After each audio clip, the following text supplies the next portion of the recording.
Are Tottenham chasing Bournemouth's Dominic Solanke to help with their striking issue?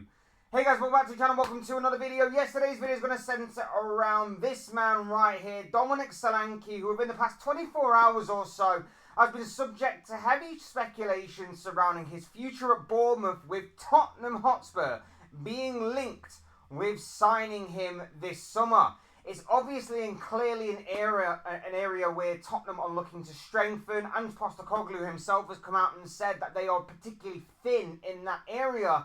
And after an incredible season in the last campaign, Solanke may be about to leave the Cherries in favour of Spurs. We're going to be talking about this potential transfer situation. We're going to be talking about Solanke, about Tottenham, and about everything else in between. But before we go any further and talk about all of that, I would like to remind you all to please like the video and also subscribe if you're new. Both things are always and very greatly appreciated. Get involved in the comment section. Let me know your thoughts, your comments, opinions, predictions, feelings, whatever you want to call it. That will make for great and interesting reading on this video. Use and abuse that comment section, people. Talk to me on this one. I'm sure it'll all make for great and interesting reading down below. So please do get involved. We'd love to hear from you all. But without further ado, let's go on with the video. Let's talk Dominic Solanke and a potential move to Tottenham Hotspur. So, yesterday, the news broke from Fabrizio Romano. He claims that exclusive Tottenham explore move for Dominic Solanke. He's among targets for Spurs. Difficult deal as he's key player for Bournemouth. No formal bid to Bournemouth so far. Spurs exploring option to bring in new striker and potentially new winger based on opportunities. Tottenham's window so far has been a little lackluster. It's been promising, it has potential, of course it does. There's been a couple of youngsters that look somewhat decent, Archie Gray being the main one, for example. But the others have been young prospects that are not maybe ready for the here and now, but maybe somewhere down the line could become something. You never know. But as far as the here and now goes, the incomings are lackluster, they're underwhelming, they're not what Spurs fans want. And a lot of Spurs fans that I see online are not particularly happy with the way that they've conducted their transfer business. Okay, they may have shifted on some dead wood and they may have got rid of a couple of dispensable players, I guess you could say. But where's that money going? Where is the money gone that they've accumulated throughout the entirety of the season and through the sales and getting rid of a couple of players here and there off of their books? Where's all that money going to? They've been a little bit inactive, barring the few youngsters that they've purchased. It's confusing. It's very confusing at Spurs, particularly for a team that, when you hear all the PR and all the spin and all the media outlets claim that, oh, they're so safe from PSR and FFP and all of that stuff, that they can go out and spend and spend and spend. Where's the activity? Where is that spending spree? Where are the players that are going to be helping Spurs this season? Don't get me wrong, starting 11 wise, they have a solid team. They have a solid starting 11. But an injury here, an injury there, and Spurs' depth is thin. And in some key areas, wafer thin. I do worry for Spurs if they don't start getting active in this transfer window. But this could be a very good move. I rate this move highly. Solanke is someone who has always been a what-if player until last season. When he was at Chelsea, when he was at Liverpool, there was all this talk and all this buzz about him, about how he could be the next big thing.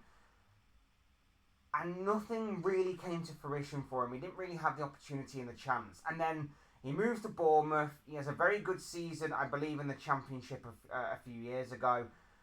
And then last season, under Andoni Iraola, it just clicked. It just clicked for him, and he was one of the best strikers in the Premier League of last season.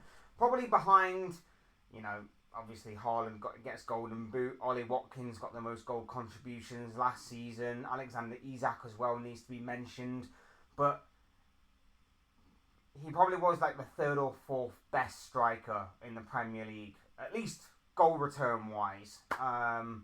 In the campaign of last season, it just really did click for him during that last campaign, and obviously when you start to gain notoriety for yourself, make a big name for yourself, and when you obviously have a very good season, you're of course going to attract bigger names and bigger teams, with all due respect to Bournemouth.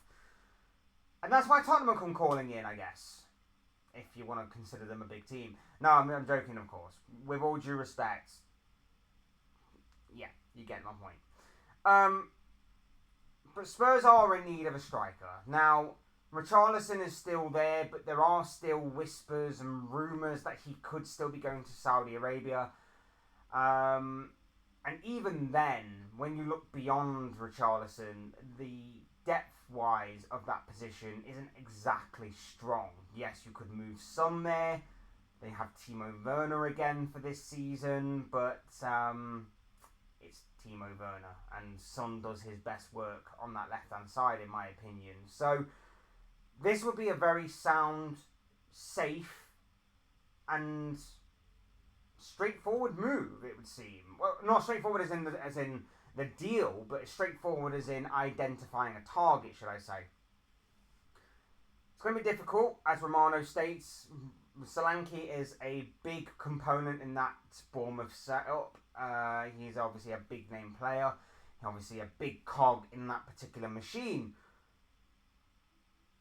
But for a team like Tottenham, who should have a lot of money, it should be obtainable. It shouldn't be out the realms of possibility and out the question for Spurs not to get a player like this. What can they expect from Solanke? Well, a guy who's a workhorse in that attacking area. He'll press from the front. He'll drop deep. He'll link up play very well. He can be pretty strong. He can be pretty physical. And as we saw last season, his finishing has improved. His finishing has certainly improved. I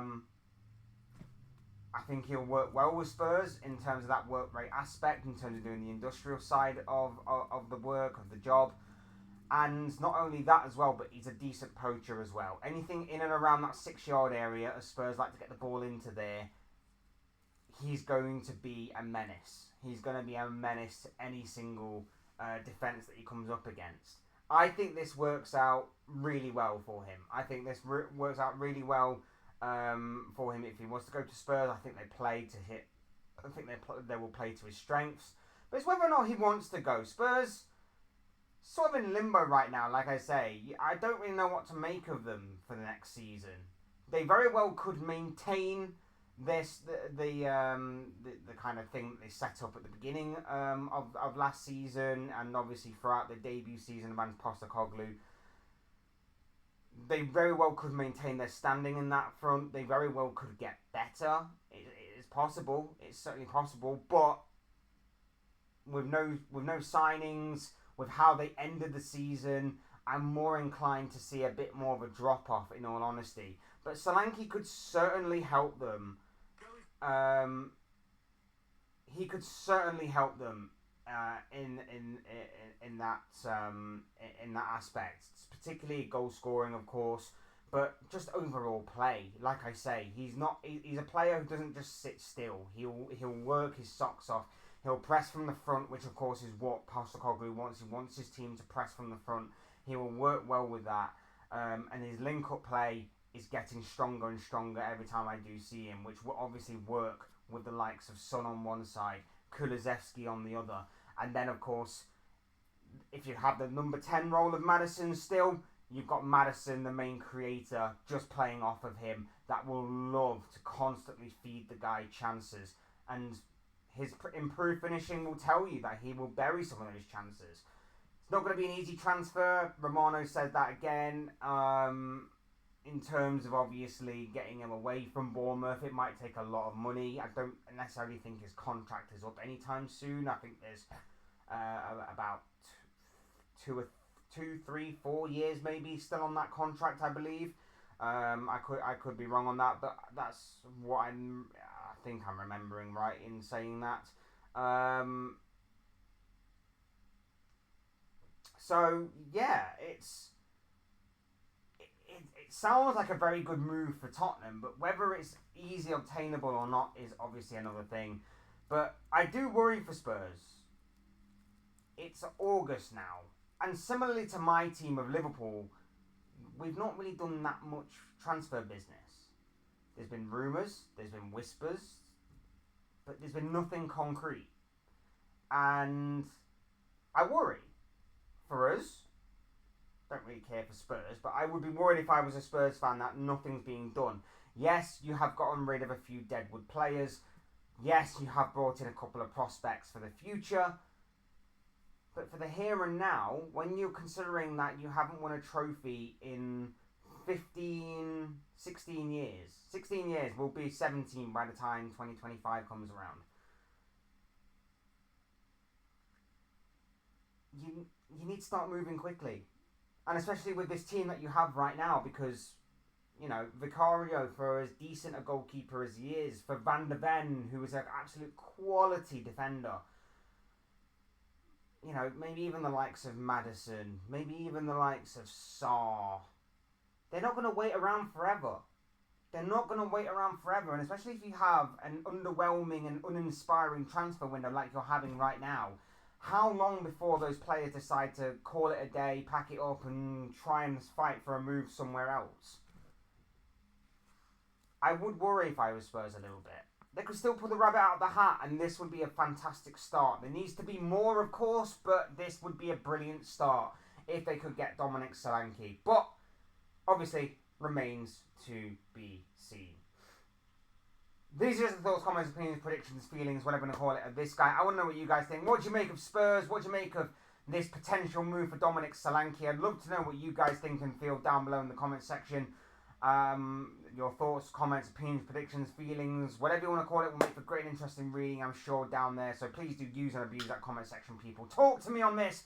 We'd love to know what you guys think and feel about not just Dominic Solanke, but obviously Tottenham as a whole as well. Let me know what you guys thinking and feeling down there. Otherwise, hit the like button on the way up. If you enjoyed the video, subscribe if you're new and want to see more content like this. Both things are always and forever greatly appreciated. And as always, thank you all so much for watching and listening. I've been Fletch. This has been another Fletch Talks video.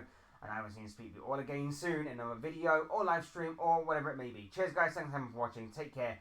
Enjoy the rest of your day. Speak to you all again very, very soon.